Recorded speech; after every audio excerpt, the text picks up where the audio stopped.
Добрый день, друзья! В эфире программа «Якутск сегодня». За режиссерским пультом Екатерина Голикова, Николай Слепцов-Айдын. Программу веду я, Виктория Баишева. Тема материнского капитала всегда вызывает много вопросов. Как направить деньги на обучение? Можно ли использовать их для улучшения жилищных условий? Об этом прямо сейчас и что нового ждет нас в 2026 году. Мы решили узнать все из первых уст, и сегодня в прямом эфире обсудим все нововведения этого года. Если только вы планируете пополнение в семье или у вас уже есть неиспользованный остаток материнского капитала, то этот эфир для вас. Подключайтесь и задавайте свои вопросы. Мы работаем в прямом эфире.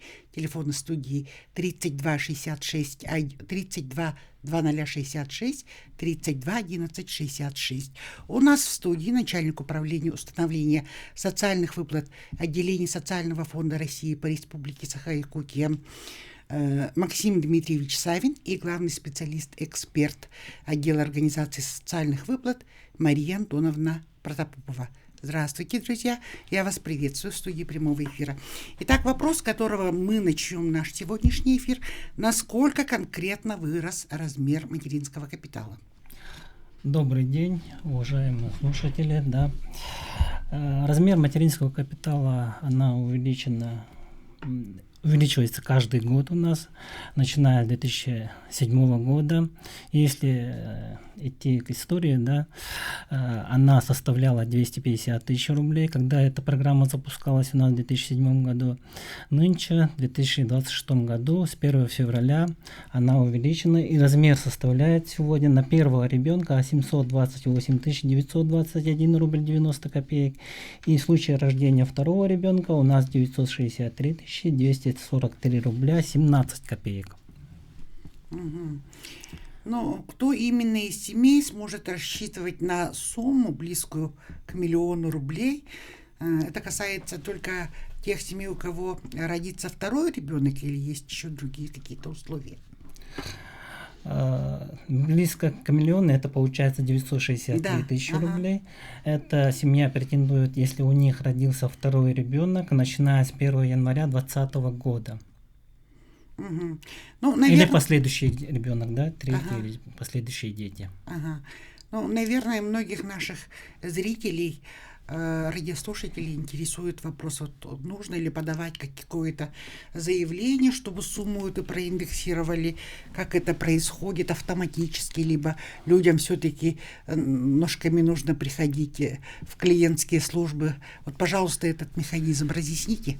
Никаких заявлений не требуется подавать, да, сумма, она автоматом увеличивается, индексируется нами, и поэтому к ножками в клиентские службы МПЦ не надо подходить, мы увеличиваем. Это увеличение вы можете увидеть в личном кабинете, да, в ЕПГУ можете запросить остаток сельхозматеринского семейного капитала, и она приходит. Угу. То есть, в принципе, это автоматически можно увидеть. Да. Да. При желании, если есть такое желание, то они могут увидеть. Вот, допустим, если семья уже частично потратила материнский капитал, будет ли индексироваться этот остаток в 2026 году?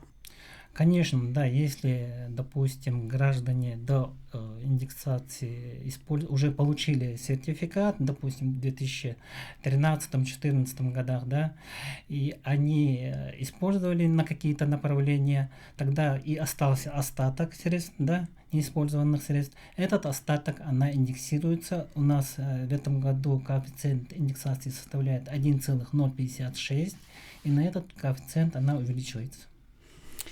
Уважаемые зрители, радиослушатели, я напоминаю вам, что мы работаем в прямом эфире. Телефоны студии 32 2066, 32 11 66. И у нас в студии разговор идет о материнском капитале. И сегодня гости студии начальник управления установления социальных выплат отделения Социального фонда России по Республике Саха-Якутия Максим Дмитриевич Савин и главный специалист-эксперт отдела организации социальных выплат Мария Антоновна Протопопова. Звоните, задавайте ваши вопросы. Итак, мы переходим ко второму блоку нашей программы. кому положена выплата в 2026 году? Два звонка. Прежде чем мы ответим на этот вопрос, к нам поступил в студию звонок. Алло, добрый день, слушаем вас. Здравствуйте, у меня такой вопрос. Есть ли срок действия у материнского капитала? Если есть, то какой? Срок действия сертификата, она не ограничена. Если вам выдали сертификат, да, получается, у вас возникло право на дополнительные меры государственной поддержки в связи с рождением ребенка, тогда это право не утрачивается. Утрачивается в других случаях, да, в случае там лишения родительских прав, ограничения родительских прав, в случае смерти, в случае совершения преступления умышленного, да, тогда утрачивается право. В остальных случаях она не утрачивается. Нет ограничений. Еще второй звонок в студии. Слушаем вас. Алло, добрый день, говорите. Алло, добрый день. Мы материнский капитал получили в 2008 году, когда у нас родился второй ребенок, и не использовали его. В этом году ей исполняется 18 лет, и, скорее всего, индексация закончится, да? В каком году еще раз? В 2000 каком году вы сказали? В 2008 году у нас родился второй ребенок, и мы получили материнский капитал на второго ребенка, и пока не использовали его. Да, вот интересный вопрос. Если вот в 2008 году вы получили сертификат, а в тот момент сертификат составлял 276 тысяч рублей, да, она ежегодно, как я сказал, то, что до этого, да, то, что она ежегодно индексируется у нас с учетом коэффициента индексации, то есть индекса роста, да, и она увеличивается, и сейчас составляет на сегодняшний день у вас, если вы не использовали, 728 тысяч рублей. То есть они могут использовать. Да, конечно. Ну и ко второму блоку. Независимо от возраста ребенка. То есть у них уже в 2008 году уже родился, да, ребенок. Второй ребенок уже 3 года исполнилось, и поэтому по всем направлениям они могут использовать на сегодняшний день. Ну и переходим ко второму блоку. Кому положена выплата в 2026 году? Положен ли материнский капитал, если в 2026 году рождается первый ребенок, и на какую сумму могут рассчитывать родители? Получается, в связи с расширением программы с 2020 года у нас сертификат выдается на первого ребенка. На первого ребенка сейчас, как Максим Дмитриевич говорил, 728 921 рубль 90 копеек составляет. На второго ребенка, если он родился после 2020 года, он составляет 963 243 рубля 17 копеек. Также у нас имеется доплата. Если у родителей имеется уже сертификат на первого ребенка и у них родился второй ребенок, то доплата будет составлять 234 321 рубль 27 копеек, независимо, использовали они первый материнский капитал на первого ребенка или нет. Ну вот вы частично ответили на тот вопрос, который я хотела вам задать. Вот как изменится выплата на второго ребенка, если, допустим, на первого капитал уже был получен ранее. Вы сказали, что доплата в размере 230 тысяч рублей. Да, там. Все верно. Также хотелось бы отметить, что с 1 января 2024 года у нас сертификат выдается на ребенка, который должен быть при рождении уже гражданином Российской Федерации. В 138 Федеральном законе о гражданстве РФ надо отметить статью 13, где ребенку дается гражданство по именно рождению. По приобретению, к сожалению, у нас не проходит. Ну, приведем в сравнение, да, получается, до изменения данного законодательства раньше претендовали все граждане, которые родились, ну, то есть, допустим, возьмем Киргизию, да, Кыргызстане родился ребенок, и гражданин Кыргызстана потом переезжает в Российскую Федерацию, приобретает гражданство, да, переходят, да, получают гражданство Российской Федерации, в этом случае у них возникало право. А с учетом изменений уже нет. Сейчас при рождении ребенка в Российской Федерации. То есть главное условие: ребенок должен родиться на территории Российской Федерации и быть гражданином Российской Федерации. Нет, здесь надо отметить то, что если один из родителей имеет гражданство Российской Федерации, он претендует приобрести гражданство в моменте рождения. Это согласно закону о гражданстве, статье 13. Поэтому они претендуют. Но при этом один из родителей, да, условия есть, один из родителей должен быть гражданином обязательно Российской Федерации. Мгм. Ну вот это вот очень важное условие, кстати Да. говоря, да. В каких исключительных случаях право на получение сертификата в 26 году переходит к отцу, потому что не секрет, есть и такие прецеденты у нас, хотя у нас называется материнский капитал, но отцы у нас тоже могут претендовать на получение материнского капитала. Изначально вот материнский капитал, она возникает у женщин, да, в первую очередь, и у мужчин тоже, если они являются единственными у нас усыновителями ребенка, первого или второго ребенка. И если в случае перехода права также возникает отцу, да, в случае перехода права, то есть право прекращается у матери в связи с там, лишением родительских прав, в связи с совершением преступления, умышленного преступления, да, в связи со смертью, тогда право переходит у нас в первую очередь отцу. Если отца нет, тогда детям в равных долях. Мгм. Есть ли ограничения по времени? Вот, допустим, если ребенок родился в конце 2025 года, а за сертификатом, допустим, семья обратилась в 2026 году, по какой ставке будет расчет? Расчет там не изменится, потом, когда он родился, да, поэтому здесь, если он родился в 2025 году, все равно размер у них будет составлять, если это первый ребенок, 728 тысяч, если второй ребенок, 963 рубля. Тысяча тоже. Мгм. Переходим к третьему блоку нашего эфира. Как получить материнский капитал, оформление, сертификат. Ну, правда ли, что сейчас сертификат приходит автоматически, то есть проактивно, да? Где его искать родителям после рождения малыша? С учетом цифровой трансформации, вообще, да, с учетом политики государства, мы должны предоставлять государственные услуги все в проактивном виде. То есть проактивно это получается беззаявительно, да? У нас беззаявительно мы должны предоставлять услугу, в том числе и материнский семейный капитал у нас предоставляется беззаявительно.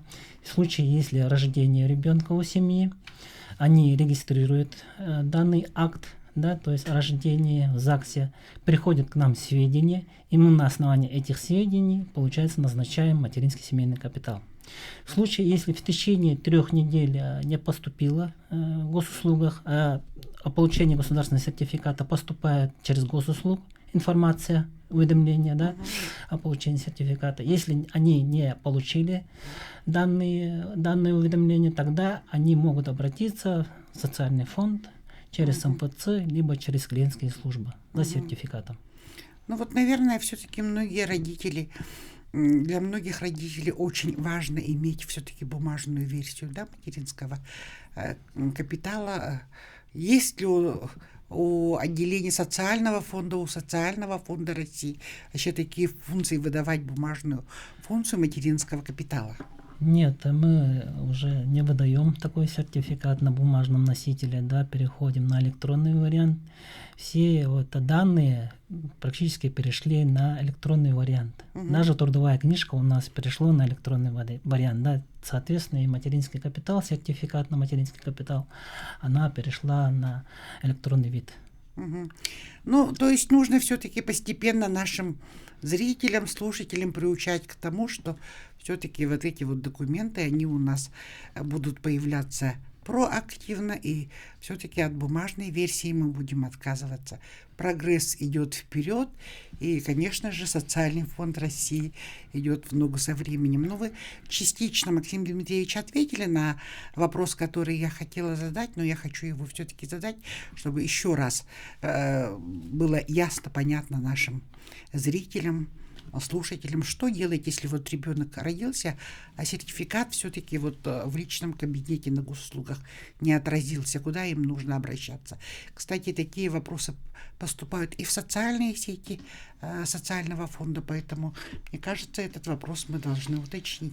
Да, если по каким-то причинам вы не получили уведомления в госуслугах в личном кабинете, да, о том, что у вас не возникло права, то есть сертификат не получен, да, тогда вам необходимо обратиться гражданину в клиентскую службу нашу, территориальный орган Социального фонда России, за получением государственного сертификата.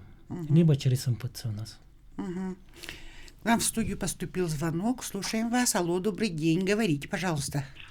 Алло, здравствуйте. Здравствуйте. У меня вот такой вопрос. Я хотел... В этом году хочу купить квартиру и воспользоваться материнским капиталом. И в этом случае у меня вот интересует вопрос, вот я подумал, там какие-нибудь налоговые обязательства возникают или нет? Вот, спасибо большое. Ну, получается, если вы хотите купить квартиру, если ребенку имеет уже на момент имеется 3 года, то можно подавать уже на оплату приобретаемого жилого помещения по купле-продаже. Если нет 3 лет, то только у нас направляется заявление на погашение ипотеки как первоначальный взнос при получении ипотеки. Вернемся к первому варианту, это вот по купле-продаже. То есть у нас обязательства перед не налогом имеется, а перед детьми. То есть у нас обязательства по распределению долей ребенка. При подаче, получается, на куплю-продажу выписка ЕГРН предоставляется, и в выписке ЕГРН уже должно быть поделено на долю детей, либо в будущем должно быть распределены доли детям. То есть доли детям тогда прописываются только по достижении 3 лет ребенку? Нет, заявление на оплату приобретаемого жилого помещения по купле-продаже подается только после исполнения 3 лет. Еще один звонок в студию поступил. Слушаем вас. Алло, добрый день. Говорите, пожалуйста. Алло, добрый день. Это из Мирбы Антонина. У меня невеста спрашивает, сколько будет стоить на 5-го и на 6-го ребенка. У них еще не поступило. То есть близнецы родились, да? Нет, на 5-й ребенок отдельно младшая невеста, на 6-й старшая невеста. Все понятно. Это разные семьи просто. Ага, разные семьи. Хорошо, пожалуйста. У нас сертификат выдается на 2-го и последующих детей. На последующих детей, то есть если вы не получали материнского капитала до этого. Это, например, до 2007 года у вас было, скажем, 2 детей, и 3-й ребенок рождается в этом году, то сертификат выдается как на 3-го ребенка. Насчет 5-го и 6-го точно ответить мы не сможем. Если вот, допустим, вопрос, скорее всего, касается увеличения вот, в связи с рождением 5-го, 6-го и до 7-го, увеличивается ли размер материнского капитала? Нет, не увеличивается. Она увеличивается, как в случае, если у вас родился вот... Нет, не увеличивается. Когда у вас возникает право у нас в связи с рождением 2-го, 3-го и последующих детей, да, и на этот размер каждый год индексируется. Когда вот получаете, допустим, в 7 году 250 тысяч рублей, и каждый год она индексируется, увеличивается, да, она в связи с рождением ребенка не прибавляется ни в коем случае. То есть в связи с рождением ребенка 2-й материнский капитал не выдается. Да. Тот материнский капитал, который был выдан на 1-го ребенка, либо на 2-го, он ежегодно индексируется. Да. Вот таким образом нужно будет тогда объяснить. Тогда в этой семье, допустим, они получили материнский капитал, полностью его использовали, то есть тогда индексировать нечего, получается. Если они полностью использовали средства, конечно, не индексируется. А если они не использовали, она индексируется все равно.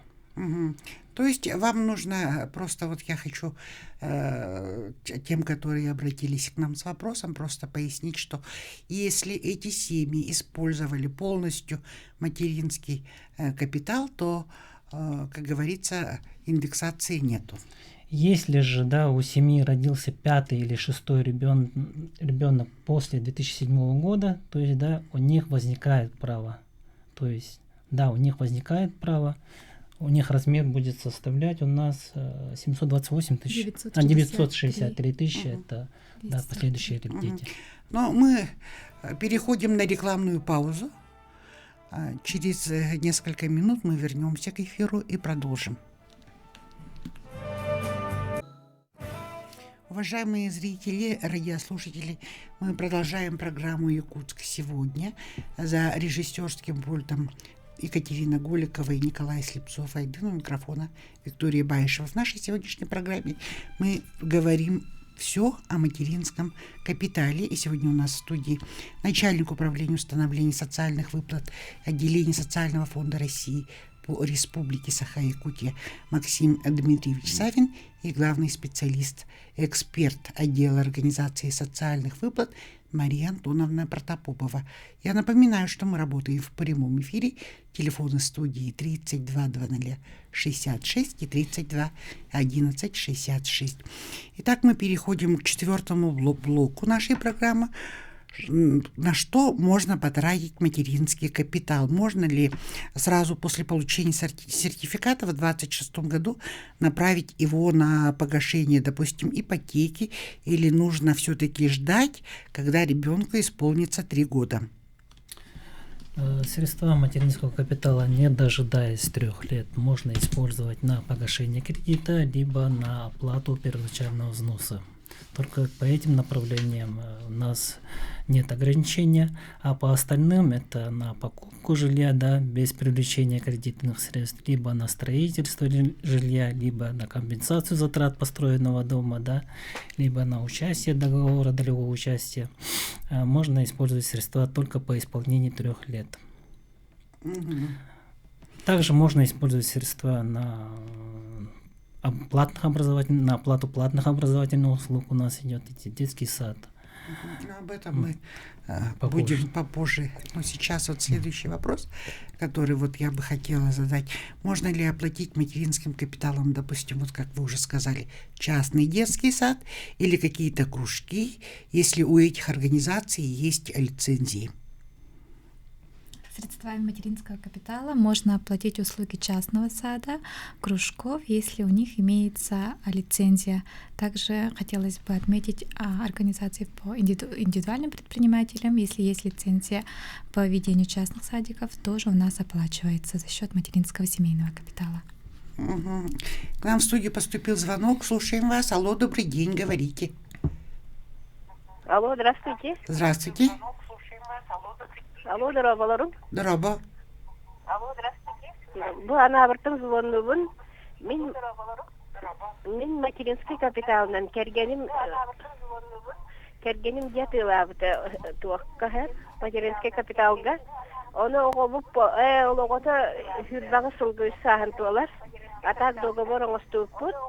Аны бұл кергенім өлен қалбыда. Отчоғын алы хүрбағы сылға. Bu dogovordan kaçıp tıkayları. Вопрос понятен, да? Не совсем понятен. Там кто продавец, кто покупатель. Денег им отлабда, кергенги татлас птаду отлабдаду. Bu kergenmiş материнский капиталынан атыла атаға де. Атыла материнский капиталға чөйт атылас бұта. Онтон ол кергені менен материнский капиталға ақпыдыс. Оғытын үсаға хүрбаға сылғы бидет олар. Хүрбәхетті ұлғады хүрбаға сылғы. Так, эйха жиғытен атылачылар кімнәқ болалары кергенгет оны әйге, да? Договор гутын әйге білеген түйерсіп кетті. Кергенім түйінна ғардан түйерістәқ бітті. С рассрочкой платежа получается. Оны кеннер үсі астарын толлақтарына бидді тұтта өтте өттірі, да? Материнский капиталын үсі ағын толлағына бидді вейеқа түйіқтәғаты бұды. Хүрбаға сылға. Так, продавец, получается, әйге кергенгетірі. Бейік кейті, да?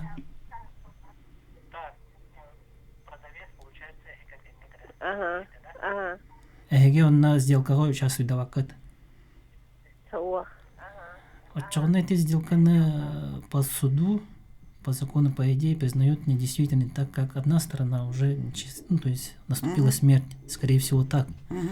И потом уже они могут, если эта женщина собственник жилья, да, она отдельно может заключить договор купли-продажи этого дома. С супругой. Да, с супругой, то есть. Да. Ну, либо здесь изменить сторону в связи со смертью. Ну, здесь бы просто хотелось посоветовать нашим зрителям, нашей телезрительнице, чтобы она все-таки оставила координаты.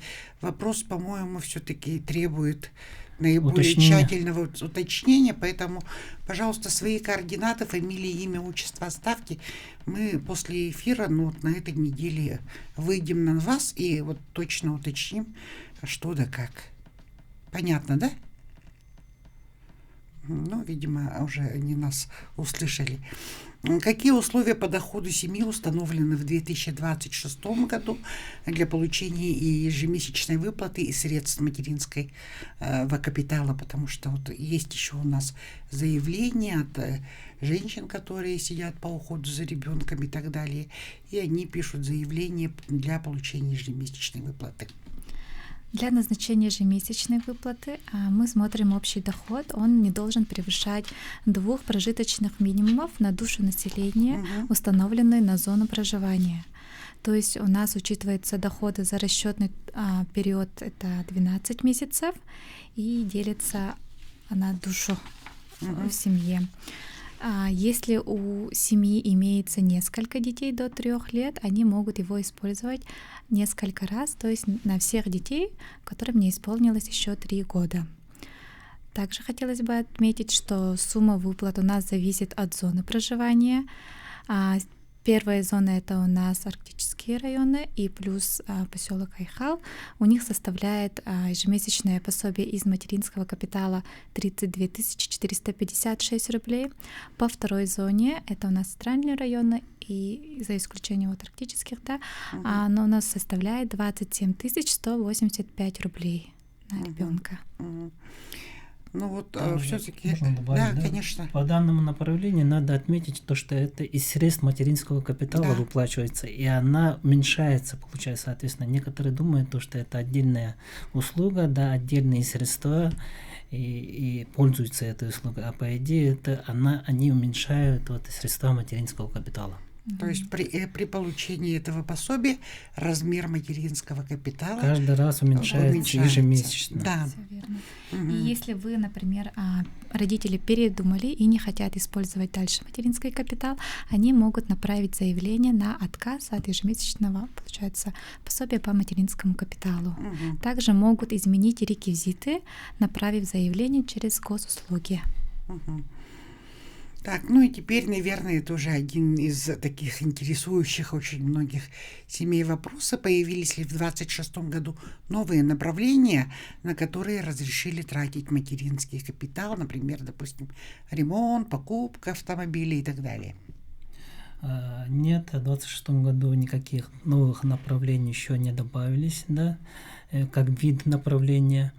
У нас, если даже тоже посмотреть историю, мы когда начинали в 2009 году, начали использовать у нас средства материнского капитала, было только 3 направления. Это на приобретение жилья, на оплату платных образовательных услуг и накопительная пенсия. А теперь же у нас очень много направлений, это тоже покупка строительства жилья, это платные образовательные услуги, даже общежитие мы оплачиваем, это на компенсацию затрат на социальную адаптацию ребенка-инвалида, это накопительная пенсия, это ежемесячные выплаты, также единовременные выплаты остатка средств материнского капитала.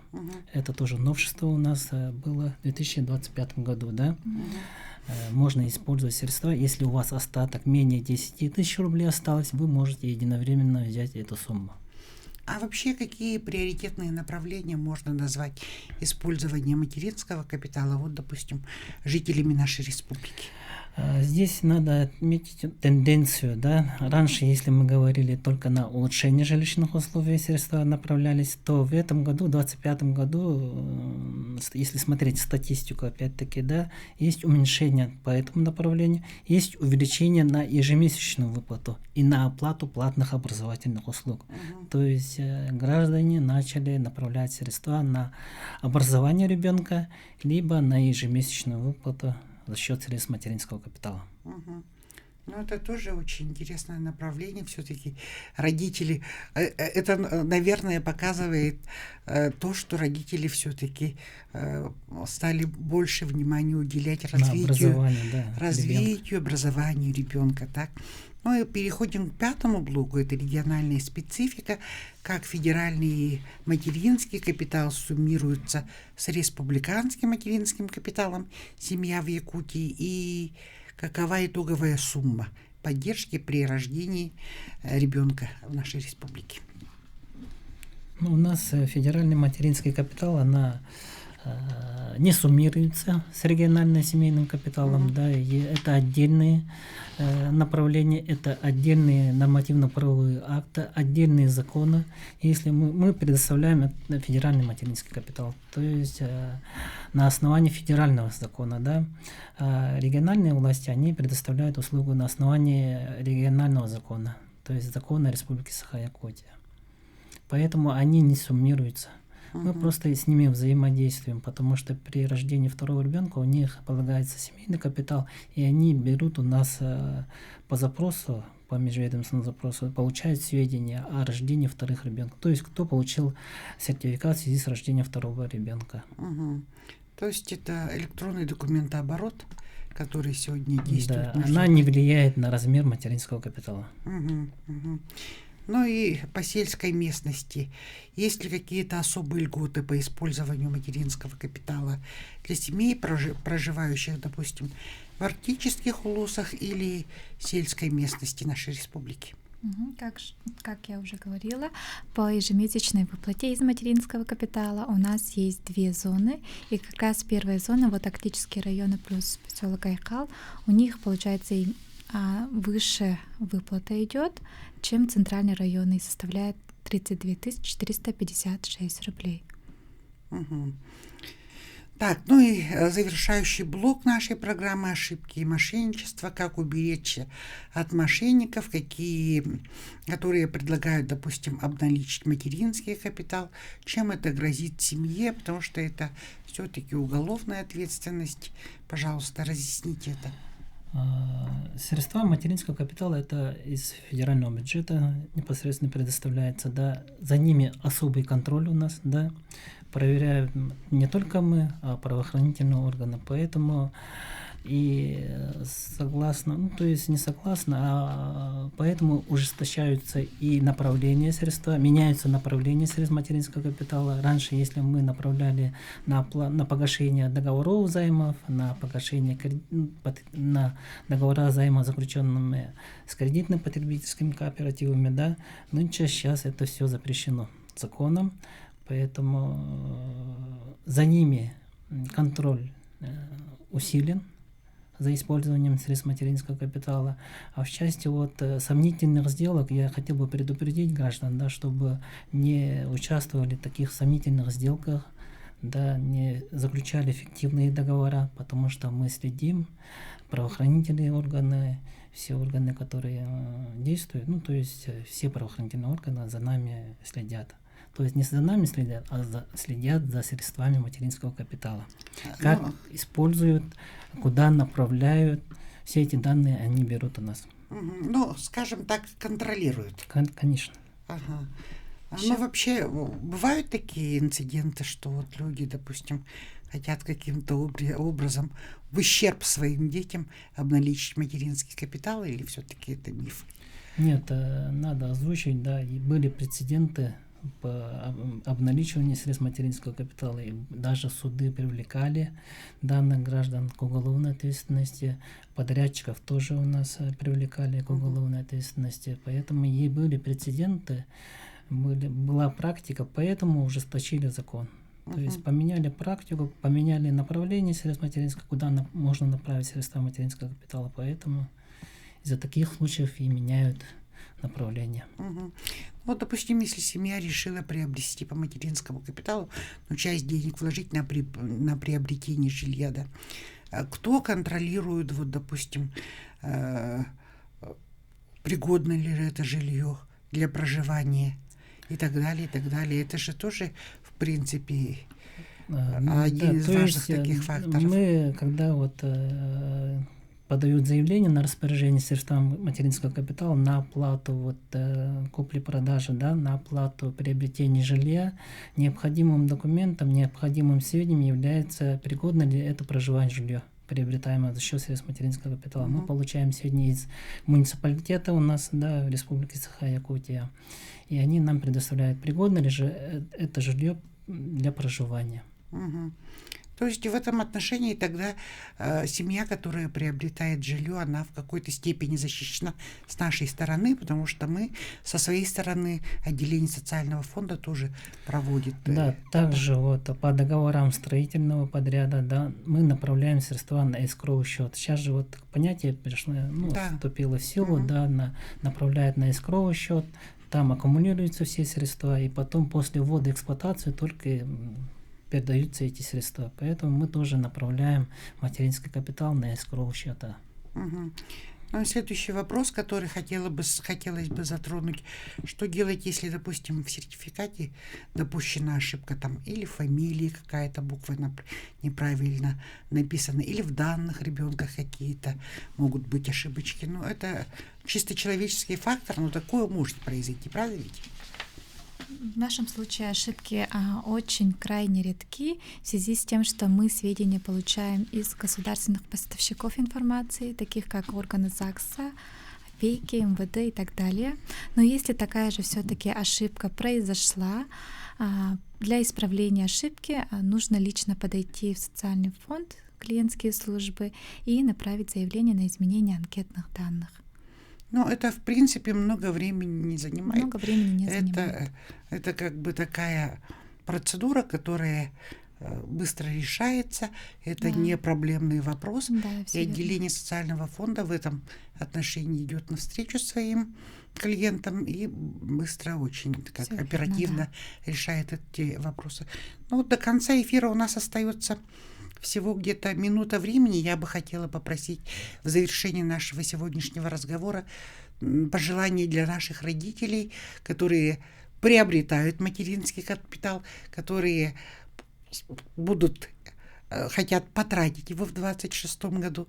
Какие у вас будут предложения, пожелания для этих семей? Какие пожелания? Ну, всем пожелаю здоровья, во-первых, да, в 2026 году, крепкого здоровья, тогда и они будут использовать средства на цели, которые указаны в законе. То есть не вступая в мошеннические действия, да, а только цели, которые указаны у нас предусмотрены федеральным законом. Это у нас на приобретение жилья, на образование, на накопительную пенсию, на социальную адаптацию ребенка-инвалида, на ежемесячную выплату. Так, уважаемые телезрители, зрители, слушатели, мы завершаем нашу сегодняшнюю программу. Это была программа «Якутск сегодня». Всего доброго.